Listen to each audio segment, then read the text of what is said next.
तो बढ़ते हैं आज के क्वेश्चन की ओर। जैसा कि हमें यहाँ पर दिया गया है, एसएससी के एमटीएस में 2023 में आ चुका क्वेश्चन है। यहाँ पर हमें दिया गया है कि एक स्कूल पुस्तकालय में विज्ञान और अंग्रेजी की पुस्तकों का अनुपात 10:13 है। यदि 400 विज्ञान की किताबें हैं और विज्ञान की किताबों की बढ़ती मांग के कारण स्कूल प्राधिकरण द्वारा कुछ विज्ञान की किताबें जोड़ दी जाती हैं तो अनुपात 25:26 हो जाता है। विज्ञान की जोड़ी गई किताबों की संख्या कितनी होगी, ऐसा क्वेश्चन में हमसे यहाँ पर पूछा जा रहा है। तो जैसा कि हमें क्वेश्चन में दिया गया है कि यहाँ पर साइंस और इंग्लिश की बुकों की संख्या का रेशो यहाँ पर 10:13 हमें यहाँ पर दिया गया है। साथ ही क्वेश्चन में बोला जा रहा है कि यहाँ पर हम साइंस की बुकों में यहाँ पर हम कुछ बुकें और ऐड कर देते हैं जिनसे इनका नया रेशो 25:26 हो जाता है। अब आपको यहाँ पर इस बात को समझना होगा कि यहाँ पर हमने साइंस की बुकों में ऐड किया है, ना कि यहाँ पर हमने इंग्लिश की बुकों में कुछ ऐड किया है। जब हमने यहाँ पर इंग्लिश की बुकों में ना ही कुछ ऐड किया है ना ही कुछ घटा है, तो यहाँ पर इंग्लिश जितनी यहाँ पर पहले थी उतनी ही बाद में होनी चाहिए। यानी कि कहने का मतलब यह है कि दोनों कंडीशन में इंग्लिश हमारी यहाँ पर सेम होनी चाहिए, लेकिन यहाँ पर सेम नहीं है। यदि सेम नहीं है तो उसको हमें यहाँ पर सेम करना होगा। यदि हमें यहाँ पर 13 को 26 बनाना है तो 13 से यहाँ पर हमें 2 का मल्टीप्लाई करना होगा, गुणा करना होगा। यदि हम 2 से यहाँ पर गुणा करते हैं तो 2 से हमें यहाँ पर भी गुणा करना होगा। अब यहाँ पर इंग्लिश हमारी यहाँ पर 26 हो गया है और यहाँ पर 26 हो गया है, यानी कि दोनों जगह हमारे यहाँ पर सेम इंग्लिश की बुकें हो चुकी हैं।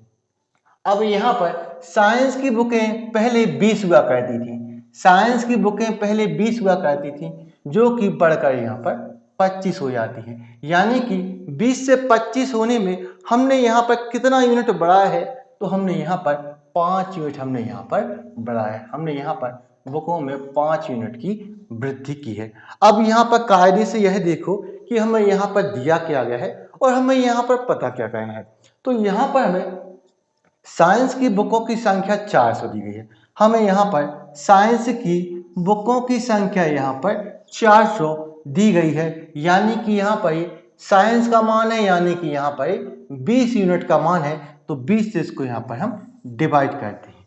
अब यहाँ पर यदि हमें यहाँ पर इंग्लिश की बुकों की संख्या बतानी होती तो यहाँ पर हम 26 का यहाँ पर हम मल्टीप्लाई करते। यदि हमें यहाँ पर यह बताना होता कि साइंस अब कितना है तो यहाँ पर हम 25 से यहाँ पर मल्टीप्लाई करते। लेकिन यहाँ पर हमें यह बताना है कि हमने साइंस में यहाँ पर कितना ऐड किया गया है। तो साइंस पहले 20 था, 20 से बढ़ के यहाँ पर 25 हो गया, यानी कि हमने यहाँ पर 5 यूनिट यहाँ पर बढ़ा है। यानी कि हमें 5 यूनिट का मान पता करना है, तो 5 से इसको यहाँ पर हम मल्टीप्लाई करते हैं। अब इसको यदि यहाँ पर हम सॉल्व करते हैं तो 20 से यहाँ पर 400 कटेगा 20 बार, 20 से यहाँ पर 400 कटेगा 20 बार, और 20 का गुणा यहाँ पर यदि 5 के साथ करते हैं तो हमारा सीधा सीधा आंसर आ जाएगा 100, जो कि बिल्कुल सही है और जो कि बी है। इसी के फेस 9 में 2023 में आ चुका क्वेश्चन है। यहाँ पर हमें दिया गया है कि एक नृत्य की कक्षा के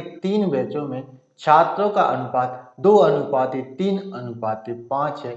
यदि प्रत्येक बैच में 20 छात्र बढ़ जाते हैं तो अनुपात बदलकर 4:5:7 हो जाता है। तो वृद्धि के पहले छात्रों की संख्या हमें यहाँ पर ज्ञात करनी है। तो जैसा ही क्वेश्चन में हमें यहाँ पर दिया गया है कि छात्रों का यहाँ पर अनुपात 2:3:5 हमें दिया गया है। साथ ही क्वेश्चन में बोला जा रहा है कि प्रत्येक बैच में 20-20 छात्रों की यहाँ पर वृद्धि हो जाती है। तो हमें यहाँ पर 20 की वृद्धि हमें यहाँ पर करनी है, 20 की वृद्धि हमें यहाँ पर करनी है और 20 की वृद्धि हमें यहाँ पर करनी है, जिसके कारण इनका अनुपात बदलकर 4:5:7 हो जाता है। यदि हम ध्यान से यहाँ पर देखें तो यहाँ पर पहले 2 यूनिट था, 2 यूनिट से बढ़कर यहाँ पर 4 यूनिट हो रहा है। तो 2 से 4 यूनिट होने में इसने अपने में कितने यूनिट की वृद्धि की है, तो आप लोग बोलेंगे कि इसने यहाँ पर 2 यूनिट की वृद्धि की है। इसी प्रकार ये पहले 3 था, 3 से बढ़कर 5 हो गया।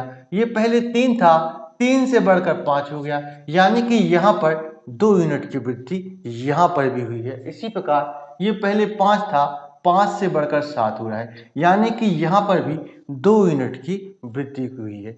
यानी कि यदि हम ध्यान से देखें तो सभी में 2-2 यूनिट की वृद्धि हुई है। यहाँ पर सभी में 2-2 यूनिट की वृद्धि हुई है। ये 2 यूनिट की वृद्धि किसके कारण हुई है? क्योंकि सभी में हमने 20-20 की वृद्धि की है।